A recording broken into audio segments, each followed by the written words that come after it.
Well, hello there and good morning, kids. Today is Wednesday, April 29th, the belly bottom of the week. We're in the middle of the week. That's great. We're closer to the beautiful and most amazing day of the week, Friday. All right. Well, today, today we're gonna be working with STEM and global citizenship. STEAM work is not that much. It's only one page. Global citizenship is 3 pages. Okay, let me tell you the things we're gonna be working with today.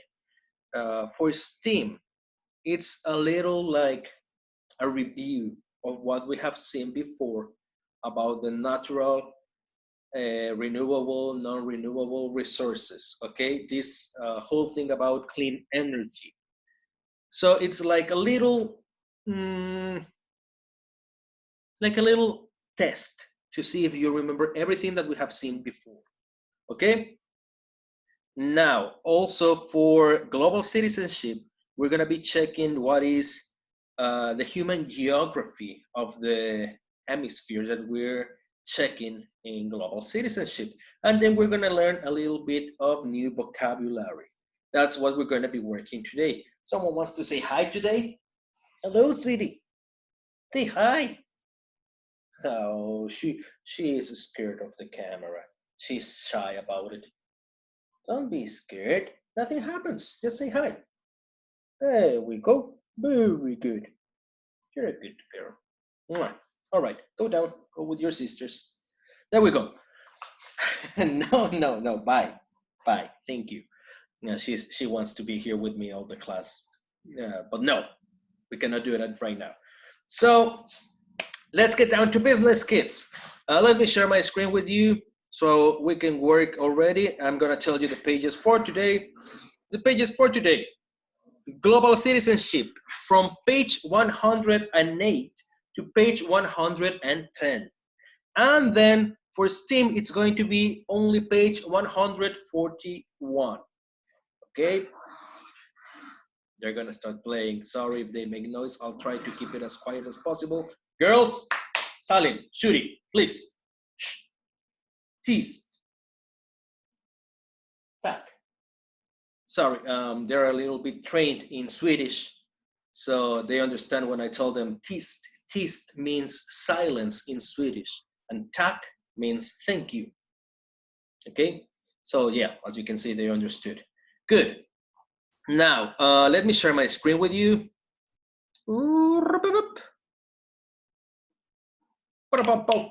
Page 108. Global citizenship, regions, and physical geography of the Eastern Hemisphere. Look at the map.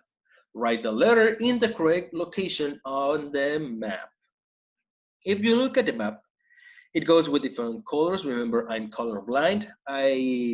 I'm not gonna tell you colors because I'm not sure what color is it, but I can tell you the names. Here we have Australia, or the other name that it has, Oceania, Asia, Europe, Africa, Indian Ocean, Pacific Ocean, Atlantic Ocean. You have to write the correct letter on the correct place on the map according to what you think. Well, not what you think. You already have seen it on the previous pages of the Eastern Hemisphere. So you have to collect them in the correct place. It's obvious for you to do this part. Maybe the part where you would have a little bit of problems would be with the oceans. Other than that, I think you're not gonna have problems. None of you is gonna have problems with this. Africa, Europe, Asia, and Australia, you're not gonna have problems with placing them where they have to go. Now, after you do that activity, we go down here and you have to circle the correct answer. You have multiple options. Mount Kilimanjaro is found in what region? Europe, Sub-Saharan Africa, Asia, or Australia, Oceania? 2. What body of water is found between Jordan and Israel in Asia? The Nile River, the Pacific Ocean, the Dead Sea, or the Atlantic Ocean? 3. Where is the Nile River located? Europe, Australia, Asia, or Africa? What is the name of the largest hot desert in the world found in Africa? Sahara, Kilimanjaro, Serengeti, or Congo? What types of physical features can be found in the Eastern Hemisphere? Circle all the correct answers. Not just one, circle all the correct answers. Mountains, rivers, lakes, deserts. And number 6, there is only one climate in the Eastern Hemisphere. True or false? I think that's pretty much obvious. Good. After you do this, we go to page 109. What is the human geography of the Eastern Hemisphere? Eastern Hemisphere is everything from Europe, Asia, and Africa and Australia. Okay, all this part is the Eastern Hemisphere. The Western Hemisphere is where we live, all America. Okay, so they're pretty much different. You can see it. BTS girls, BTS fans, the army over there, Isabella, Becca, the twins, Alexa, all my BTS girls. You know that Koreans are extremely different from Chinese, from Japanese, but for many people, they look the same. Also, we know the difference between a Mexican and an Italian, Mexican and a Swedish person, okay? They look different. They behave different and they speak different. The culture is totally different from one hemisphere to the other, okay? Let's not go that far. Here in Mexico, it's totally different from us, the people that live here in TJ, at the north of our country, to the people that live in Mexico City, where I used to live. They're totally different. The way we speak is different. The words we use are different. The accent is different. And the same happens with Mexico City and the south part of Mexico, like Cancun, like Chetumal, all these places. The accent, the words, the way we look, the culture, the food is different. So if one country that is different, now imagine from state to state is different, from country to country, and then from hemisphere to hemisphere. They're completely different, the things that we do, the things that we say, the way we behave, okay? So for this, I suggest that you watch first the video that you have in here. You're gonna see some photos of people from the Eastern Hemisphere, and then you can answer this. What is your favorite food? If you have more than one, just write as many favorite foods that you have. Mine are tacos. You already know it. I love tacos. But I also love chimichangas, of course, burritos, yeah. But I love a stew that my mom does, and it's extremely good. I love spaghetti too. I love Japanese food as well. What languages do you speak? I speak a lot of languages. What does your home look like? But is it different from maybe a house in Japan? Maybe a house in Korea? Is it different maybe from a house in Africa? Of course, okay? So what does your house, what does your home look like? You can write, oh, it has 3 rooms, it has 1 bathroom, it has a garage, it has a backyard, a front yard, okay? You can write those things on how your home looks like. Now, after you do this, we have to go down to this part. And it says, this I want you to highlight it. You don't have to write it, just highlight it because it might come in the exam. And it says, human geography is the study of how people live. Okay? Human geography is somehow connected to sociology, the study of the society. I am a sociologist besides being a graphic designer.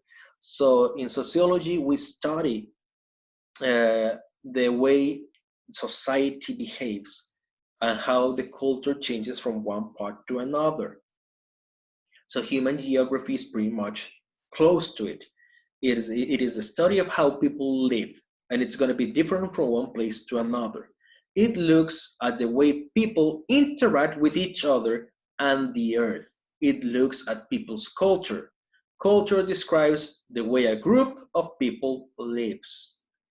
It can include their food, shelter, and clothing. Shelter means their houses, their homes. Clothing, what they wear. It can also include their language, job, and religion. Yes, religion it is part of culture too. Mexico is the biggest Catholic country in the world, but there is not only Catholic in Mexico. We have Christians, we have Jews, we have Mormons, we have many other cultures here, religions here in Mexico, and that makes it part of our culture. Okay, now all this part, I want you to highlight it because it is extremely important. It might come, it might not come, but it's information that you need to have, okay? Look at the pictures of the Eastern Hemisphere and read the captions. Look at the picture and read what it says in here, okay? Once you do that, we can go to the next page. Down here, it's vocabulary. Only thing that you have to do is click on the track.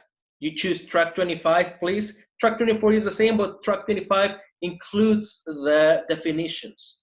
So please click on the track 25 and read the word, the definition, and repeat it like we do it at school, okay? Please. The words that we have are fertile, paddy fields, Mediterranean Sea, insulation, isolated, forage, sleds, and huts, okay? That's pretty much all the work for global citizenship. And it's not that complicated. If you have doubts, remember to send me a message. Now let's go real fast to STEAM. That is the last page of today, and it's Natural Resources Assessment. What you have to do is answer the whole page according to all the things that we have seen. What are the materials or substances found in nature that people can use? You choose the correct option. Which of these resources is renewable? Fossil fuels, groundwater, sunlight, metal ores. Which resources is expected to run out? Air, fossil fuels, solar power, or wind? Which natural resources is made from the remains of animals and plants? Solar power, fossil fuels, metal ore, or groundwater? And then answer the following questions with complete sentences. You only have 3 questions. How are humans affecting the Earth's supply of non-renewable resources? How are we affecting it? How are we finishing them? How are renewable and non-renewable resources different? Sorry about that, the doggies are acting a little bit. How are they different, renewable and non-renewable? And the last one, why are scientists and engineers trying to find ways to replace non-renewable resources with renewable ones? Why is it so important? Why Elon Musk wants to change everything and make it clean energy? Okay, you have to do that. That is all the work of today. I know the video is too short today. Why? Because the work is not that extensive. So let's summarize what you have to do. STEAM, you have to do the assessment according to all the information we have seen of resources, of clean energy, okay? And then for global citizenship, you have to check the new vocabulary that we have to practice the pronunciation of it. And then you have to work with human geography of the Eastern Hemisphere. That's pretty much it. Remember, what is human geography? Is the study of how people live. It includes the culture, and the culture includes food, shelter, clothing, language, jobs, and religion, among many other things. Kids, that's all the work for today. The video, hi Shuri. The video is too short today, I know. If you have any doubts, which I really doubt, just send me a message. Get online today on the Algebraics chat if you have problems with it, and I'll make sure to answer it, okay? That's it for today. See you tomorrow, Thursday. Bye-bye, kids.